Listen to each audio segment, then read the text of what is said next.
ngerti wanter kang nyrambahi nganti ardra ratri. Amimbi nirbayaning ati saha weninging budi kawiskara mayuta-yuta kartika dinajaran Sang Hyang Candra. Cahyane ngebyubi-bya mantara temah ratri katinon kadya rina. Kanana liya kartika pinangka pangiloning tiyang agesan cetheng kono tuhu. Neka warna sulabawaning para kawuling wanci ratri. Nenggih wis temeka wanci sak pratiganing dalu. Kabyarsa ramining soto kluruk sesauran sona pating jregok. Mertandhaken tumedhaing dewa ngejawantah nyangking bokor kencanane. Isine donga tetulak sandhang kelawan pangan yaiku kang pinangka bagianing wong kang melek, sabar lan narima. Kaya dene laku jantraning Nata Ndrawati Sang Prabu Sri Bathara Kresna ingkang arsa minggah wonten ing Kanyuwangan Suralaya. Ing sektor Rengganira amung laku priatos talak brata nenutuh diri ana ngasaning dat kamurwahing dat. Nenggih Sang Hyang Manikmaya ingkang arsa kasuwuni senjata pitulung mbudidayakaken murih kasembadan sedyanira Kang putra Sang Prabu Setija Bumana Kasura. Pramila kadang usun Nata Ndrawati Sang Hyang Manikmaya ingkang brekadaring lesan.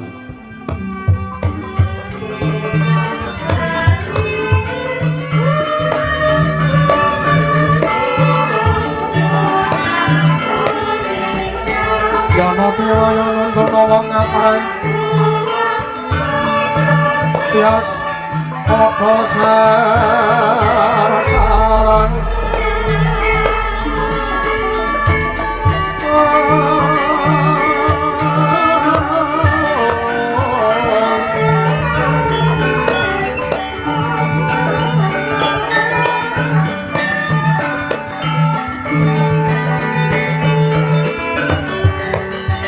Pangembang panjenenganmu sawela kringing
Sang Mantara Ratri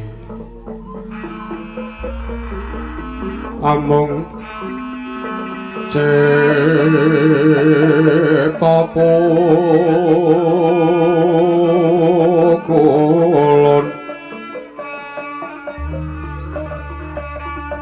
tanana liyan kaeksi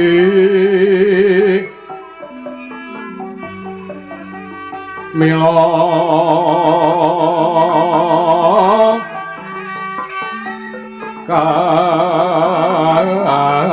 katur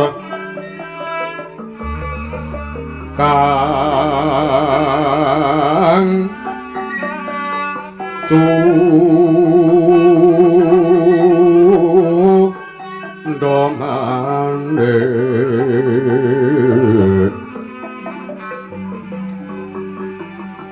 para sasat regeng ulun kang sumembah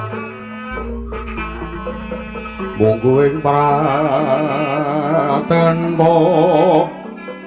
Prabu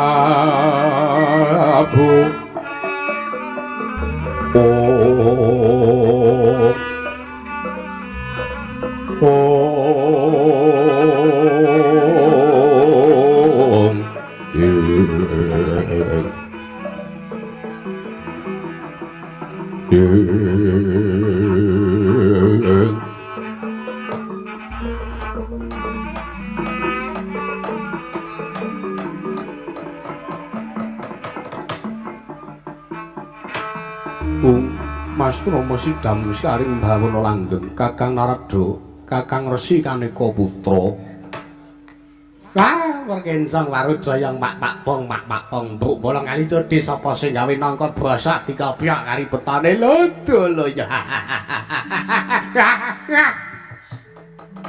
pun api Adi Guru animbali dateng praptanipun ingkang Raka Sidik pangudial-udial kula nyadeng dawuh di Adi Guru Kakang Narada inggih sareng midhanget pangandika paduka Kakang Narada ing Sidik pangudal-udal perbawa panas kang sumunduling ngawiyat temah kadya kasireping kawontenan Kakang mriki awit saking daya perbawanipun ingkang Kakang Sidik pangudal-udal di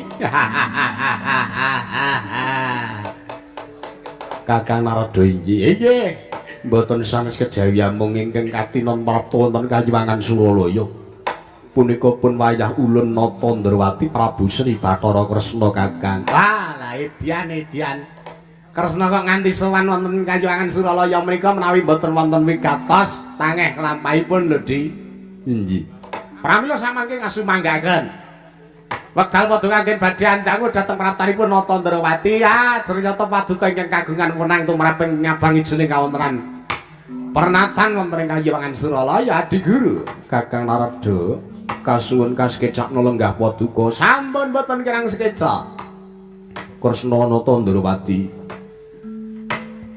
sawise jeneng kita prapta ning Kayuwangan Suralaya padha kandhir adhe sak prata kita sabab jeneng kita datanantuk sarta kuat merak marang Prabawa perbawaning Kayuwangan Suralaya Narayana nunamin pasang Kalimantan sinabeta ing ila-ila kepareng kula ngaturaken sembah sungkem pangabekti kula kunjuk sandhaping pepada paduka iwang pikulun manik maya pukulun ya ulun tampa pangestu ulun kebat kita tampan ninggir Kresna sampun sanget anggen kula pundi Kresna padha kanthi raja saprapta kita ngger Kresna ulun bagekke dangu kelawan sak sowan kita ngger Kresna nggih pukulun kepareng kula ngaturaken sembah sungkem pangabekti kula kunjuk ya ireng ulun tampa ireng mbaya liwat pangestu ulun tampanana ya ireng pukulun Narada sampun kula tampi damel bombong tiasing manihipun ingkang wayah pun Natandrawati ya ireng Kresna ya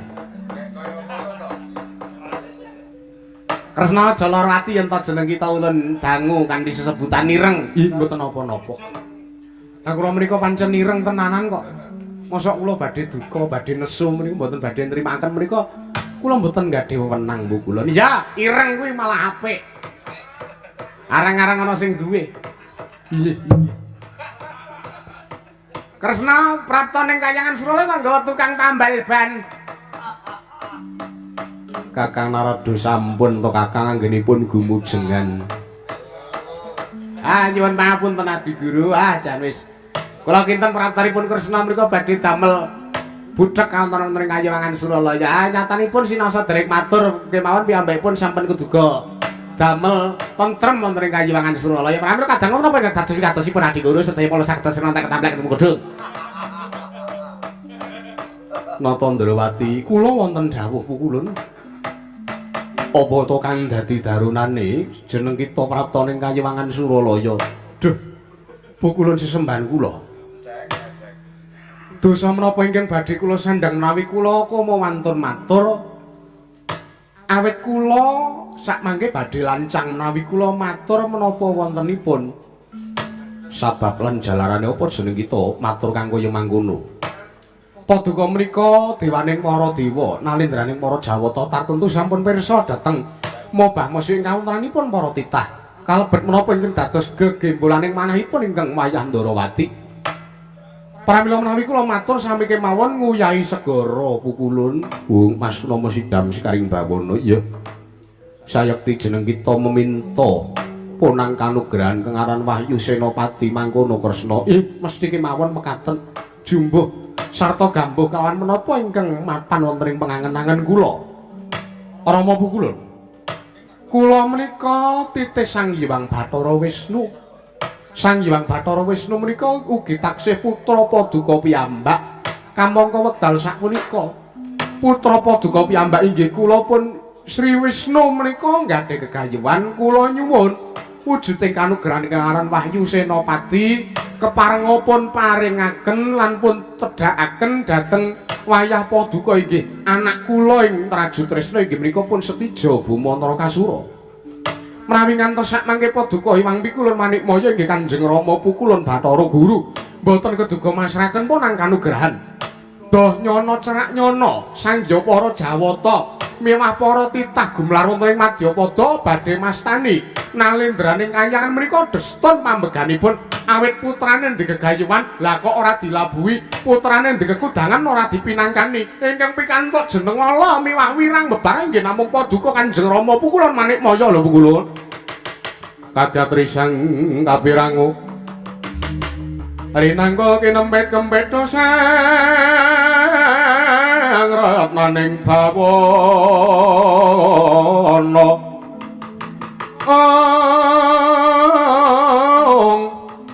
ya tukang malang ati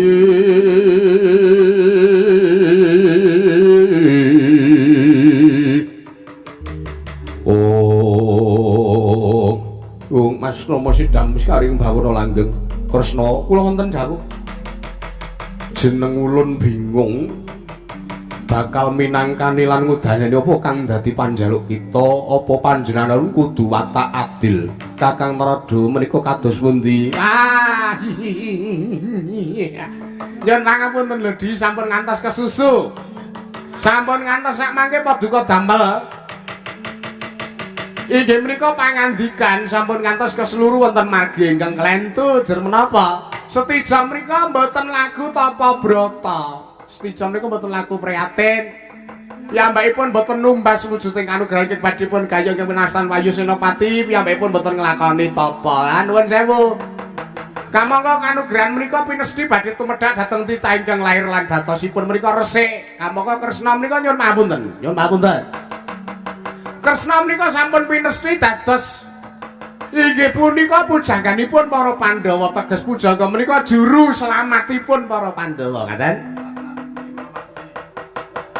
Kamangka kula sampun mireng lan ingkang raking sithik pangudal-udal nartentu Paduka sampun pirsa bilih sampai Kresna menika pun pesthekaken minangka paseksen sarta lantaran tumedhaing Wahyu Senopati kunjuk dhateng wayah Paduka pringgondanipun Gatotkaca. Lah nembe kemawon pun rasani dereng mingkem cangkemipun keng raka sithik pangudal-udal. Lah kok Kresna prapta teng kayangan piyambakipun mertelaken bilih badhe gayuh kanugrahan kengaran Wahyu Senopati ning kok emane ora digayuhke kanggo Gatotkaca. Lah dalan iki kok kepiye kedadiane Di Guru. Nyuwun pangapunten. Menawi mboten pun Paduka penggalih kanthi lair lan batos menawi mboten pun galih kanthi permati menawi mboten dipun glejan nuwun mapunten Paduka piyambak ingkang badhe getun Pukulun Narada kula nyuwun mapunten Kresna kepiye kula menika raat majanipun Rama Pukulun Manikmaya iya pancen boyamu jeneng kita kuwi titih Sang Hyang Bathara Wisnu Sang Hyang Bathara Wisnu kuwi atmajane Adi Guru Manikmaya lah inggih kula menika kalungguhan kula menika anak tumrap Hyang Pikulun Manikmaya. Lah anake digegayuhan kok wong tuane ora nyembadani. Nuwun sewu, wonten tetembungan anak polah bapa ya kudu kepradah. Menawi ngantos gegayuhan kula sakmangke mboten pun udaneni dening Hyang Pikulun Manikmaya menapa kasembadan kula lampus diri awit mboten wonten ginanipun kula gesang Tri Madyapada. Kresna aja kaya mangkono Kresna.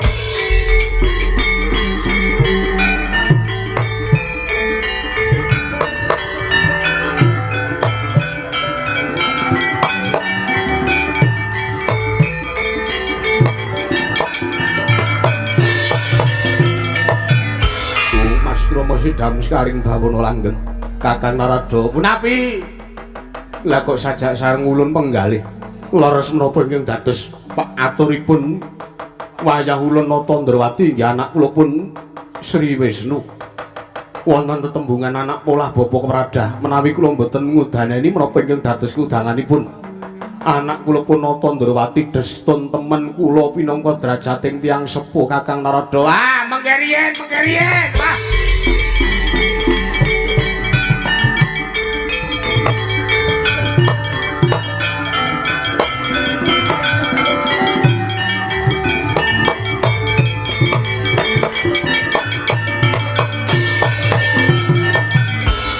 Saderengipun kula matur ingkang langkung kathah. Kula badhe ngemutaken dhateng panjenengan. Adi Guru kula aturi emut. Kula aturi eling Prawadasena. Panjenengan tumindak kados mekaten menika sami kemawon panjenengan nandur lho, Ji. Panjenengan nandur. Menawi tiyang nandur menika tembene bakal ngunduh. Nyun papunten. Panjenengan sampun nglabuhi dhateng laku Jantra Angkara Murka. Liripun menapa? Setija ki mung enak-enak kapienak mung jagake karo derajat pangkat kalungguhane wong tuane. Dheweke ora ngudi dhewe, dheweke ora mbudidaya dhewe. Mung waton iso ngelobi wong tuane dimen duwe wong jero terus arep golek gawean sageleme dhewe kepenak ora. Nyun pamunten. Tiyang ingkang badhe pikantuk derajat pangkat menika ki kedah ngupadi piyambak, kedah budidaya piyambak. Kresna jeneng kita mboyan narimake ulun ngendika kang kaya mangkene akeh-akeh iki. Nyun pamunten. Kula kinten menika perkawis kula warga antawisipun kula pinangka anak kalian Rama, pukulun Manikmaya pinangka tiyang sepuh. Iya, Kresna ulun percaya, ulun ngerti. Ulun uga nekseni yen to iki perkaraning kula warga nanging nyun pamunten menika kawontenan kayangan sampun ngantos dipun damel regejekan lho, Di. Sampun ngantos dipun damel regejekan. Mang penggalih melih. Sampun ngantos panjenengan getun menawi ingkang raka mboten pun pidhangetaken aturipun nggih sampun mangga sekecake mang teruske gegayane Kresna niku.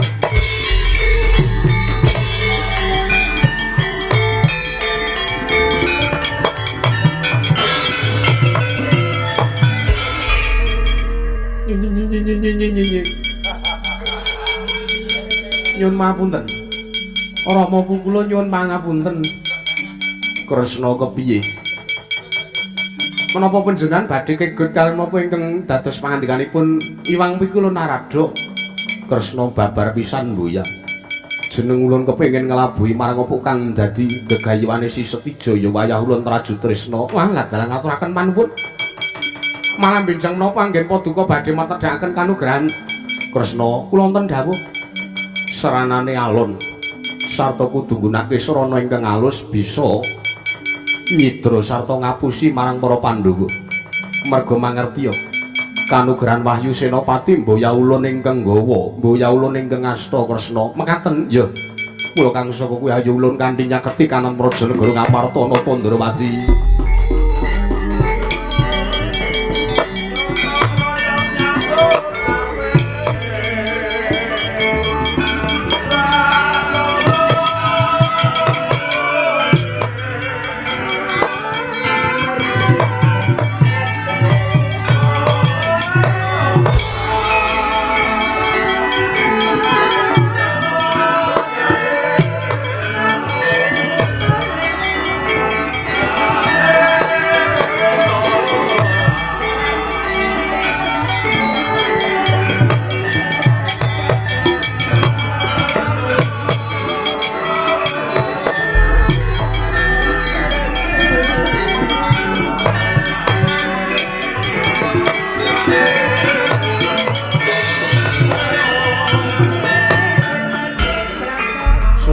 Dewa kang manganak anung tinulu netra lera surya kembang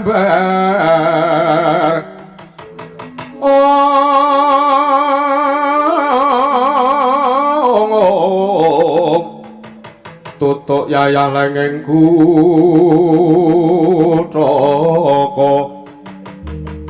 Oh, Kresna. Kula wonten paring dawuh, Rama Pukul Nagaraja. Wah, la edan. Ora sranta rasane atiku. Ora tentrem yen to aku ora sumusul nang Kayuwangan Suralaya Kresna. Ih. Rama Pukul Nagaraja kados pundi? Piye kabul kawusanane? Nggih, kula sampun sowan ngersanipun Mang Pukul Manikmaya. Banjur Wayu Senopati wis entuk. Dereng. Wah, piye kuwi? Nyuwun mapunten. Tiyang badhe gayuh kanugrahan menika sinaosa kula sampun budidaya kanthi sarana ingkang boten awrat. Nanging ugi kedah budidaya. Bener. Iya. Banjur dawuh Wang Pikulun Manikmaya piye? Dawuhipun Wang Pikulun Bathara Guru, kula kene nyaketi kawonten Praja Negari Ngamarta. Awit menika kedah pun telikung. Ditelikung? Iya. Tegese ditelikung piye? Wahyu Senopati menika sampun miling-miling wonten sakinggiling negari Ngamarta. Awit sanes Wang Pikulun Manikmaya ingkang asta wujuding kanugrahan pramila kula kelan panjenengan miwah Wang Pikulun Manikmaya kedah nyidra nulya nelikung kanugrahan pun rebat saking pangosipun para Pandhawa. Walah dalah. Pinter kowe, pinter yo. Yen mangkono ayo kapan Kresna? Tak derekake tumuju ana ing negara Ngamarta nyaketi marang para Pandhawa ditelikung kanugrahan aja ngasih ditampa karo Gatotkaca. Nyuwun pamunten. Nggih. Menawi kula kelan panjenengan wujud Nata Ndrawati kaliyan Paduka wujud Sang Hyang Nagaraja tartentu mengke kadenangan menawi kula mboten nglabuhi dhateng pun Gatotkaca. Atur karepmu piye? Panjenengan mboten sah nderek tindak wonten Praja Negari Ngamarta cekap ingkang putra Ndrawati kemawon ingkang sowan wonten negari ing Ngamarta. Terus kula badhe api-api reka-reka sakbiyantu marang lekasipun Gatotkaca anggenipun badhe nampi kanugrahan Wahyu Senopati.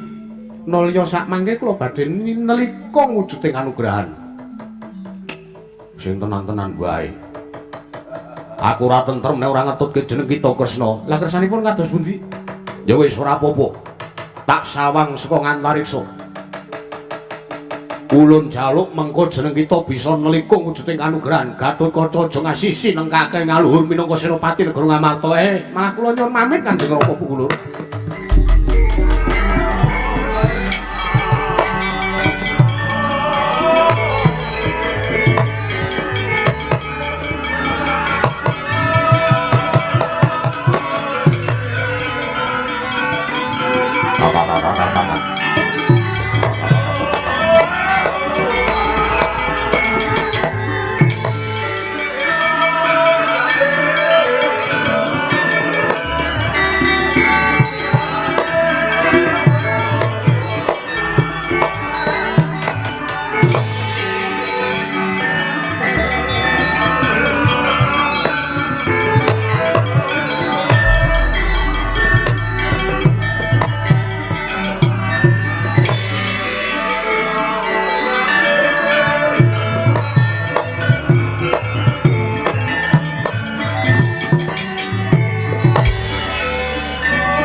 Katiyo ping angin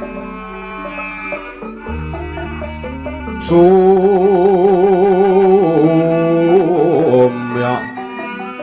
swaraning karengyewan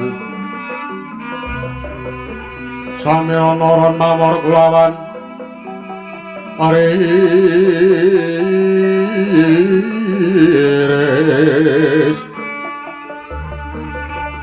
lumrang kandaning pos pita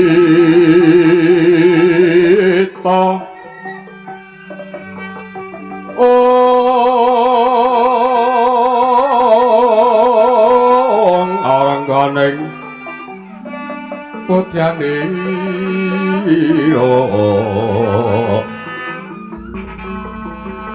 sang diksa warombrengeng leres waraning madu pronto manungsun sarining kembang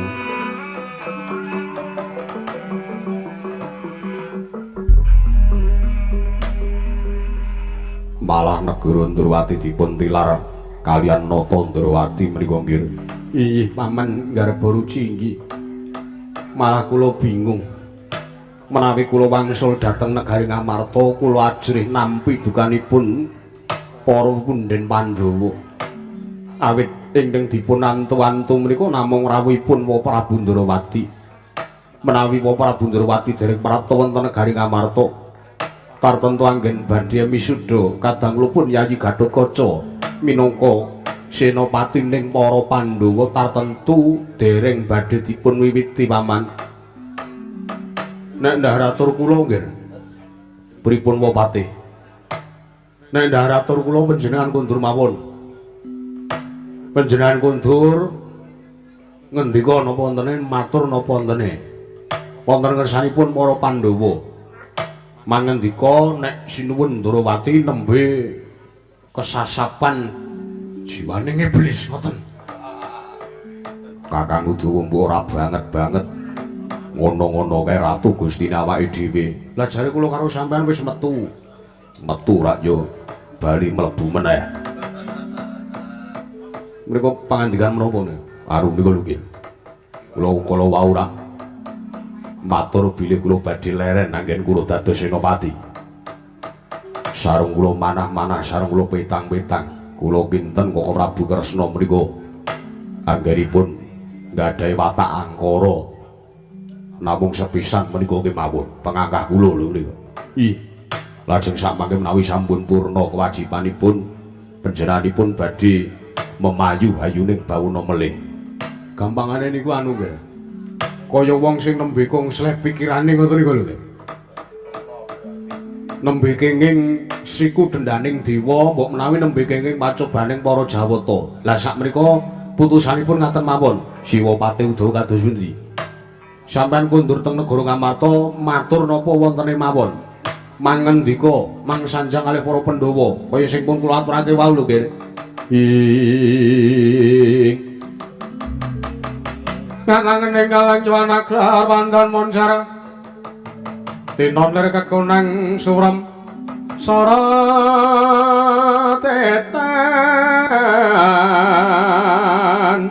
padang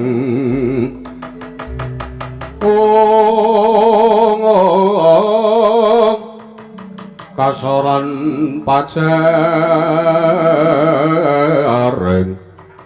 purna mengga kono dasaring mangsa tiga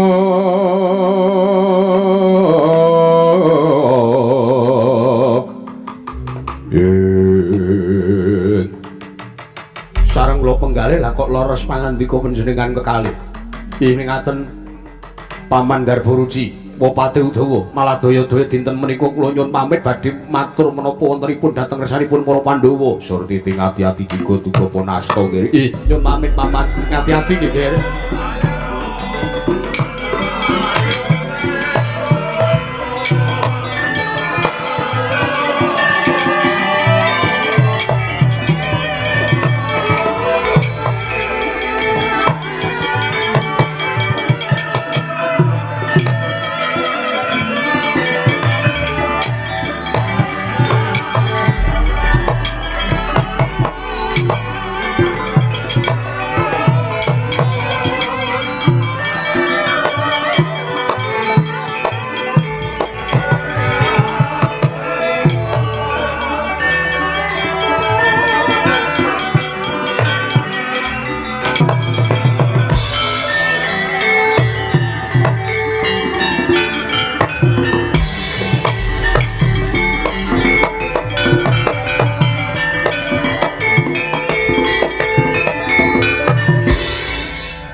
kayune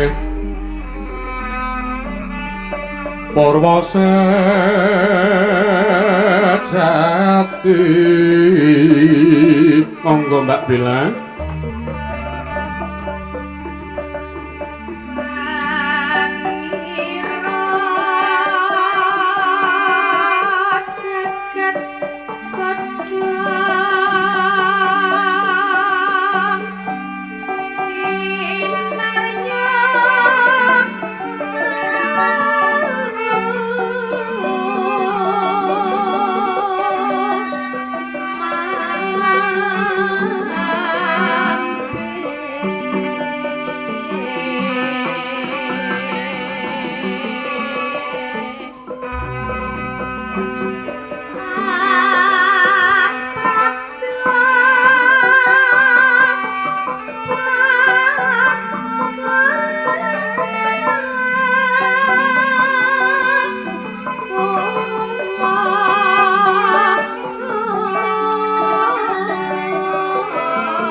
Ing